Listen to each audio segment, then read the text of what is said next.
जय श्री कृष्ण। आज चर्चा कर रहे हैं नवरात्रि प्रारंभ होने के बाद यदि किसी के यहाँ सूतक आ जाए तो क्या नवरात्रि का जो अनुष्ठान है इसको करना चाहिए या रोकना चाहिए। इस विषय पर शास्त्रकारों ने ऐसा कहा है कि यदि कर्म का प्रारंभ हो जाता है तो सूतक पालनीय नहीं है। आरब्धे सूतकम न स्यात् अनारब्धे तो सूतकम। यदि प्रारंभ नहीं हुआ है, माने वो दिन आ गया, नवरात्रि का प्रथम दिन है जैसे, और दिन तो प्राप्त है और हमने उपक्रम भी कार्य भी चालू कर दिया है, किंतु यहाँ एक आगे नियम बताया है। प्रारंभ करने के बाद जो ऐसा कहा कि सूतक नहीं लगता है, तो प्रारंभ किसको माना जाए।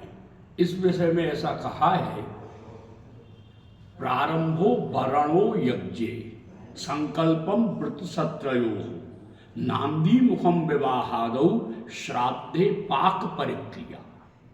यज्ञ के याज्ञिक कर्मों में ब्राह्मण का वरण हो जाए और व्रत सप्त संयज्ञ कर्म जो हैं ज्यादा दिन तक चलने वाले, उन यज्ञों उस कर्म में संकल्प हो जाए, विवाह आदि में नांदी मुख श्राद्ध हो जाए और श्राद्ध में पाक निर्माण हो जाए, तो आशौच की प्राप्ति नहीं होती है।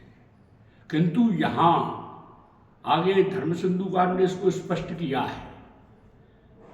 यहाँ किसी भी अधिक दिन तक चलने वाले कार्य में, व्रत आदि में भी और यज्ञ आदि में नांदी मुख श्राद्ध यदि हो जाएगा तो नांदी मुख श्राद्ध के होने के बाद में यजमान के कुल में यदि कोई आशौच की प्राप्ति है तो उस कर्म के निमित्त मात्र, केवल कर्म निमित्त मात्र, उसमें उसके लिए कर्तु तात्काल की शुद्धि, इस वाक्य का आश्रय है और उसको शुद्ध माना है।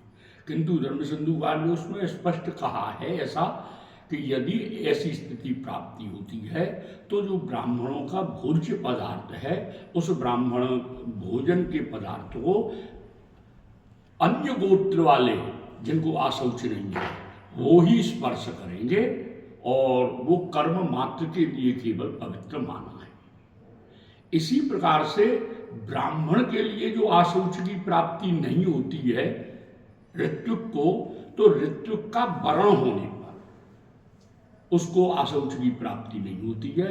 और ऋत्विक के वर्ण में ऐसी व्यवस्था दी है, मधुपर्क पूर्वक यदि वर्ण होता है तो ब्राह्मण को अपने कुल के सूतक की प्राप्ति होने पर वो सूतकी नहीं होगा। जो मधुपर्क की विधि विवाह में वर के लिए की जाती है, वही मधुपर्क विधि ब्राह्मण के लिए वर्ण के समय की जाए तो ब्राह्मण शुद्ध रहेगा। ये लौकिक प्रकार जैसा चल रहा है कि ब्राह्मण का नाम गोत्र बोल के केवल कलावा मात्र बांध देते हैं, धर्मशास्त्रकार इससे सम्मत नहीं है।